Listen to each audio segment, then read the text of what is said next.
आज Doubtnut app download करें। Doubtnut पर अपने सभी गणित, रसायन विज्ञान, भौतिक विज्ञान और जीव विज्ञान के डाउट्स का करो सफाया। बस प्रश्न की फोटो खींचो, एक ही प्रश्न को क्रॉप करो और तुरंत वीडियो सोल्यूशन पाओ। अभी डाउनलोड करें। हेलो फ्रेंड, इस प्रश्न में हमें दिया गया है कि कोणीय आवृत्ति के प्रत्यावर्ती वोल्टता को प्रतिरोध, प्रतिरोध तथा धारिता के साथ श्रेणी क्रम में संयोजित किया गया है। ठीक है, तो परिपथ की जो प्रतिबाधा का हमें सूत्र लिखना है। तो इसके लिए हम एक परिपथ इस प्रकार से बना सकते हैं। इस प्रकार यहाँ पे देख सकते हैं कि हमने जो है आर एल तथा सी को जो है श्रेणी क्रम में संयोजित किया है प्रत्यावर्ती धारा स्रोत या वोल्टता के साथ। इस प्रकार से अगर वोल्टता के लिए हम समीकरण यहाँ पे लिखें वी शून्य साइन ओमेगा टी, जहाँ पे वी शून्य जो है शिखर मान को प्रदर्शित करता है, वोल्टा का, तो ओमेगा जो है कोणीय आवृत्ति को प्रदर्शित करता है। यहाँ तीनों जगह अगर जो है प्रत्यावर्ती वोल्टा सोर्स से जो है जोड़े गए हैं, तो यहाँ पे क्या होगा, एक धारा भी प्रवाहित होगी। इस धारा के कारण जो है आर एल तथा सी के तीनों के बीच जो है क्या प्राप्त होगा, यहाँ पे हमें जो वोल्टता भी प्राप्त होगी। तो अगर आर की वोल्टता वी आर है, यहाँ पे इस प्रकार से ले सकते हैं, तथा एल की वोल्टता अगर हम वी एल लें, ठीक है, प्रेरक की, तथा जो सी अर्थात संधारित्र की जो है वोल्टता वी सी इस प्रकार से लिख सकते हैं, जहाँ पे जो है इन तीनों का जो है परिणामी वोल्टता प्राप्त होगी इस प्रकार से। तो यहाँ पे धारा आई प्रवाहित हो रही है, हम देख सकते हैं। तो हमें क्या पता है कि अगर इनको फेजर डायग्राम से धारा आई जो है तीनों में प्रवाहित होगी, क्योंकि तीनों श्रेणी क्रम में संयोजित किया गया। तो आई को अगर हम परिणामी ले तथा उसके लिए हम फेजर आरेख इस प्रकार से बना सकते हैं। यहाँ पे अगर हम आई को लेते हैं इस प्रकार से, ठीक है, ये अगर धारा आई को प्रदर्शित करता है, तो हम क्या देखेंगे, जो है प्रतिरोध की जो अगर वोल्टेज है, तो प्रतिरोध के लिए क्या होता है, आर के लिए लिखते हैं हम लोग वी, और आई जो है समान कला में होते हैं, समान कला, ठीक है, समान कला अर्थात इनके बीच जो है कलांतर जो है ये शून्य होता है। कलांतर शून्य होने के कारण दोनों एक ही दिशा में हो गए।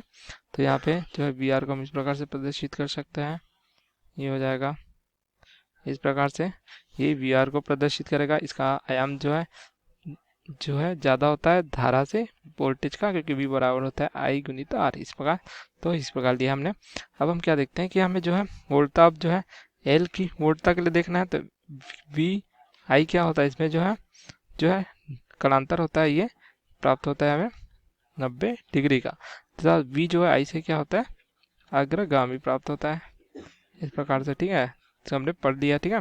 एल के लिए, प्रेरक के लिए, तो हम अग्रगामी अर्थात जिसको हम लेते हैं वामावर्त दिशा में, तो आई से क्या होता है, वी एल बनेगा। इसको हम इस प्रकार से बना सकते हैं, यहाँ पे जो है 90 डिग्री इस प्रकार से ये प्राप्त हो जाएगा। हमें क्या प्राप्त होगा, ये वी एल प्राप्त हो जाएगी, जो वोल्टता है जो प्रेरक की। ये इनके बीच जो है कालांतर कितना होगा, ये 90 डिग्री का होगा।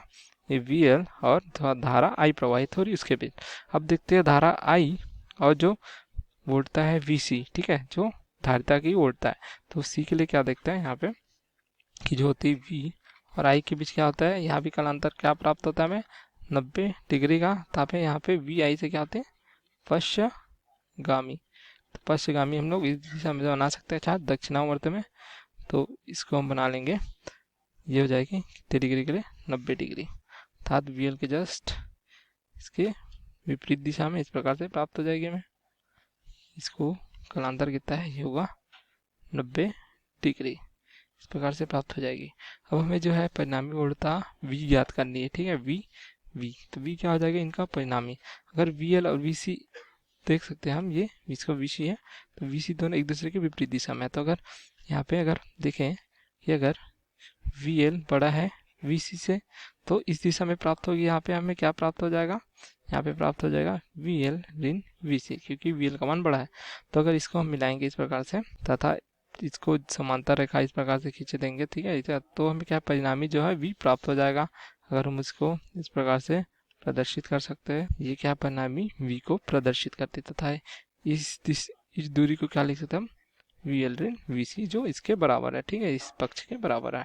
यहाँ पे वी एल ऋण वी सी प्राप्त हुआ। उसी प्रकार अगर जो है वी सी जो है बड़ा है वी एल से, ठीक है, अर्थात जो है धारिता की जो वोल्टता है जो प्रेरक की वोल्टता से ज़्यादा है, तो यहाँ पे किस प्रकार से प्राप्त कर सकते हैं, यहाँ पे ये वाला बिंदु हम इस प्रकार से, ये हो जाएगा वी सी ऋण वी एल, इस प्रकार से लिख सकते हैं। तो यहाँ पे इस प्रकार से आगे इसको समांतर रेखा खींचने पे तथा वी आर के समांतर इस प्रकार से रेखा खींचने पे तो परिणामी हमें प्राप्त हो जाएगा। इसको अगर हम इस प्रकार से प्रदर्शित कर दें बिंदु से, तो ये किसको दर्शाएगी, ये भी v को दर्शाएगी जब स्थिति जो है vc का मान जो है vl के मान से बड़ा है, ये v को दर्शाएगी। तो ये क्या हो जाएगा, ये हो जाएगा हमारा vc इन vl। तो अगर हम एक त्रिभुज ले लें यहाँ पे, जिस त्रिभुज का अगर हम लेते हैं तो क्या प्राप्त होगा यहाँ पे देखें कि अगर पाइथागोरस लगाएंगे तो यहाँ पे प्राप्त हो जाएगा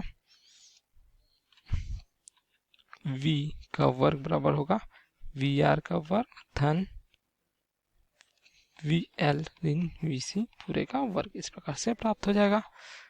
तो यहाँ पे अगर vr क्या है, वोल्टता जो है प्रतिरोध की वोल्टता, तो इसको हम लिख सकते हैं क्या, v का वर्ग है ये तो I गुणित R, ठीक है, धारा एक ही है, का वर्ग धन ये हो जाएगा I गुणित XL ऋण I गुणित XC तथा ये हो जाएगा पूरे का वर्ग। इस प्रकार से हम लिख सकते हैं इसको भी, ठीक है। तो यहाँ पे I जो बाहर निकाल लेंगे इसको, ठीक है, तो I तो ये हो जाएगा I का वर्ग R का वर्ग धन XL ऋण XC पूरे का वर्ग, इस प्रकार से प्राप्त हो जाएगा। तो v बटे I दोनों का वर्ग, इस प्रकार से R का वर्ग धन XL ऋण XC पूरे का वर्ग, तो v बटे I पूरे का वर्ग R का वर्ग धन XL ऋण XC पूरे का वर्ग। तो v बटे I जो है प्रत्यावर्ती परिपथ के लिए हम क्या बोल सकते हैं इसको, z से जो प्रतिबाधा को जो है प्रदर्शित करती है, तो R का वर्ग धन XL ऋण XC पूरे का वर्ग। इस प्रकार हमें जो है प्रतिबाधा z के लिए जो है यहाँ पे सूत्र प्राप्त हो जाता है, ठीक है, R का वर्ग धन XL ऋण XC का वर्ग। यहाँ इसी को हम क्या लिख सकते हैं, z बराबर R का वर्ग धन XL ऋण XC पूरे का वर्ग तथा पूरे का वर्गमूल। या हम इसको अगर लिखें z बराबर R का वर्ग धन XL को क्या लिख सकते हैं हम, ओमेगा L इन 1/ओमेगा C, ओमेगा जो है कोणीय आवृत्ति को दर्शाता है, तो ये इस प्रकार से हमें प्राप्त हो जाएगा। तो ये भी जो है प्रतिबाधा के लिए सूत्र प्रदर्शित करता है। इस प्रकार हमें प्रत्यावर्ती परिपथ के लिए जो है प्रतिबाधा का सूत्र पूछा गया था, यहाँ से हमें प्राप्त हो जाता है। ये हमारा उत्तर है। Okay, thank you. कक्षा 6वीं से 12वीं से लेकर नीट, IIT, JEE वो एडवांस के लेवल तक 1 करोड़ से ज्यादा छात्रों का भरोसा। आज ही डाउनलोड करें डाउटनेट ऐप या व्हाट्सएप करें अपने सारे डाउट्स 8400 400 400 पर।